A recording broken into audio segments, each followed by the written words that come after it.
Here's the Vagabond 42 sailing vessel named Fellowship, docked in Delray Beach, Florida after our 650 nautical mile sail from Oriental, North Carolina. Fellowship is 42 feet on deck, and she's a real heavy boat and doesn't have a full keel but has a very long keel. I'm just going to take you on a tour of the deck and interior so you can get to know this boat.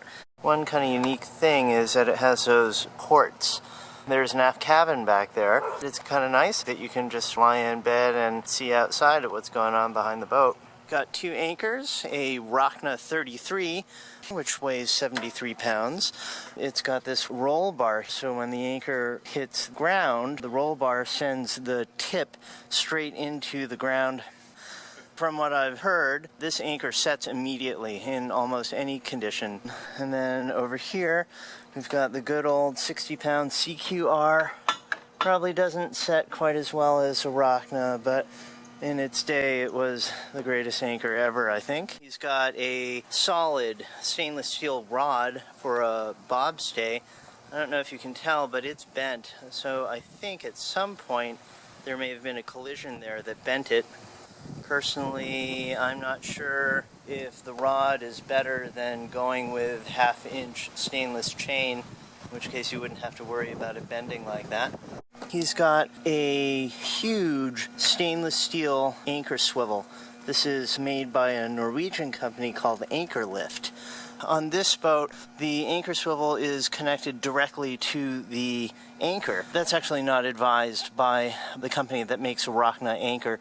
They say that with this particular swivel, you should have 4 or 5 links of anchor chain going between the swivel and the anchor. And the reason for that is because you could possibly get into an anchoring situation where the swivel is tensioned on the anchor like this. And if that goes to extremes, then it can actually break the anchor swivel. So you can avoid that by just having anchor link chain on the swivel going to the anchor, like 3 or 4 links. Here's the anchor windlass. It's electric, and he has a foot button here for raising it and a foot button here for lowering it. He's got this set up as a snubber. This attaches to the anchor chain after it's deployed, and each side of it is connected to these 2 shackles, which go to these 2 much bigger shackles. And each one of those lines goes to a bow cleat. So the snubber is supported on both sides of the boat instead of just one. On the bow, we've got these 2 big boxes for miscellaneous lines. He's got a spare snubber thing here. He's got this enormous hatch here, which lets a great amount of breeze to the boat. It's nice in the forward cabin there, which I'll show you in a minute. You can lie there and the breeze gets captured by that hatch lid and goes down and goes right over your body as you're sleeping in the bunk. It's pretty nice when it's really hot outside. He's got 2 more hatches here over the salon area. On the port side there, he's got jugs for water and gas and diesel, but he's looking forward to finding a better way to secure them. Right now they're just tied to the lifelines, and in rough weather, they go all over the place. He's got a Profurl roller furler, and moving aft here, he's got a Hank-On staysail. Staysail has a self-tending sheet setup, which is right here. This shackle goes to the clew of the staysail, and then there's this sort of traveler thing that just by itself automatically goes over to the starboard side or to the port side, depending on what tack you're on. The one sheet for it goes here and into the cockpit to a winch. It's got a 4-part purchase boom vang there and a life raft in front of the cockpit enclosure. It's not high enough so that it would restrict visibility in any way. So maybe that's a good place for it. Oh, these are great. How am I going to show you this? He added this track here. Track was riveted onto the mast, and then he's got these really neat things that go into the track that are made of stainless steel and swivel. But the big thing is that the stainless steel thing slides in that track like butter. Even in wind, we found it incredibly easy to raise and lower that sail because of that track system. I like it. I'm thinking about adding it to my boat. Here he's got a system for reefing. The reef lines go through the boom, they come out of the aft end of the boom, and then they go up to the sail where they're tied on by bowlines. And when you want to reef, you pull these lines down, and then when you get it right where you want it, you lock it like that. And that's how his reefing's done on both the main and mizzen sail. The aft deck steps up right here on both sides. So the aft deck is raised. There you can see shore power cords. One is just for air conditioning, the other is for the entire boat. The cockpit is fully enclosed with strata glass. A nice handhold right here. A couple of solar panels on top of the enclosure, and also a couple of solar panels here on the lifelines, but not so sure I'm too comfortable with this means of securing them. Like, maybe it's okay when you're at anchor, but if you're offshore in heavy winds or a storm, I think there needs to be a much better way to secure this, or it might be better to stow it down below somewhere. Here is the aft deck. Got a big Yamaha 15 outboard, and looks like an Apex dinghy supported on davits. And there's a porta potty. I hope I never have to use one of those again. We had to use this because the heads weren't working. You use it, and there's a latch that opens and closes. It lets all the stuff go into this jug, and then when you're ready to empty it, you take the top part off and go over to the side and open that up and just pour it all over the top sides. A little difficult to do in 30-knot winds. It's got a barbecue here. I think this is where the propane locker is. Let's take a look here. Yeah, there's a propane locker. Wow, that's huge. He's got three tanks. Looks like he even has room for 4. Vented, pretty accessible right here on the aft deck. Oh, and then this is actually a lock. You need to turn it to open up the locker. Here's the mizzen mast. It's got the same kind of reefing system there. We never used a mizzen mast because when we were putting the new mizzen sail on the boom just popped out of this thing here. These pins just popped out and the whole boom fell off the mast. And we had a professional rigger look at it, and he said that this is no longer made, but you can still buy spares for it from another company that took over the rights to do that, and it would take him too long to rebuild it before we wanted to leave, so we decided to go without the mizzen. Here he's got an insulated backstay antenna for the single sideband. You can see how it's got these things that keep distance in between the antenna and the non-insulated part of the backstay. Apparently if the wire is actually touching the backstay, or secured to it with wire ties, and it doesn't work as well. It needs to be separated from the backstay. And you can see how the insulator's right there. Looks like he's got some corrosion on that wire.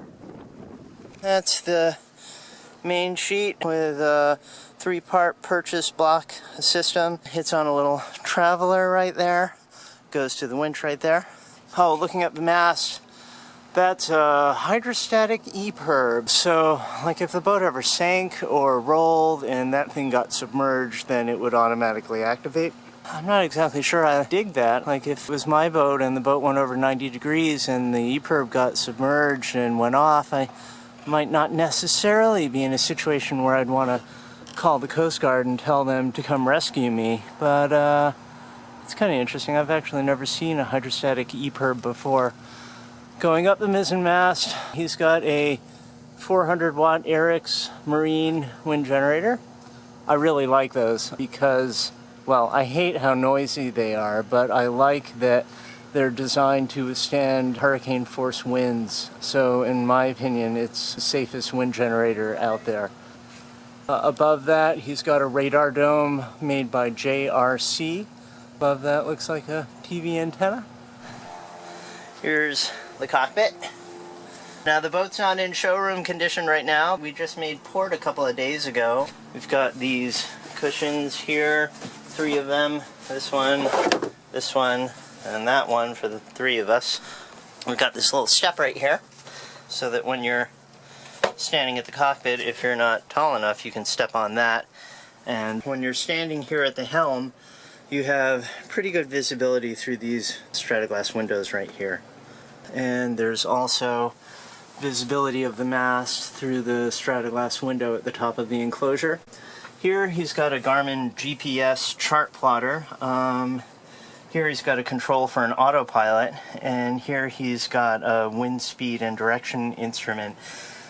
The autopilot is actually connected to the chart plotter in such a way that you can plan a route on the chart plotter, which has also got a really nice touch screen to it. You can actually set all your waypoints of your voyage and tell it to go, and then the autopilot will just steer the boat according to the waypoints that you've set. Unfortunately, none of that worked because the autopilot didn't work at all. Here we've got a Ritchie compass, our engine controls. He's got a Yanmar diesel engine with a turbocharger that brings it up to 80 horsepower with the turbocharger. Without that, I think it's like 50 horsepower. Here's the throttle control and forward, neutral, and reverse. He's got a VHF microphone built in right here so that you can talk from the helm. All the wiring for the chart plotter and the autopilot and the wind speed and direction instrument, they're all coming out of the back of the units and secured with wire ties. And see how they're all coming down here, and there are more wire ties going down here, and then these waterproof plugs that are used to send them into the engine room down below. Not so sure I like that the wires are there. Like if I grab this, I don't want to grab the wires and like pull them off. But when I installed the chart plotter on Paragon, I actually used a Dremel tool to drill a hole in the pedestal, and I removed the pedestal from the deck, and I drilled a hole right in the deck using a lot of sealant to make it waterproof, and I sent the wires from my chart plotter down the tube and into the engine room. I also have my chart plotter, which is a Furuno Navnet, on an articulating arm that lets you move it to any part of the cockpit. But this is not about my boat. Another thing to show you is over here on the port side, got this little cockpit shower here, plumbed into hot and cold, and we actually use that to wash off the top sides every time we empty the porta potty overboard. Here we've got a Lumar 50 self-tailing 2-speed winch in good condition, and it turns really easily, very powerful, very nice. Then let's see, over here we've got the winch for the one staysail sheet. What else? Right there's a little place where you clip your tether into. He's got the engine instruments. We've got voltage, RPMs, oil pressure, which for this boat is fantastic. It's above 60, 65, much higher than on my engine. And water temperature, which is just above 150 normally. It's got these little areas to throw stuff in. Of course, in a storm, they rattle around a lot in there, so we're always stuffing stuff in there to get the stuff in there to not rattle around so much. Okay, so now we'll go down below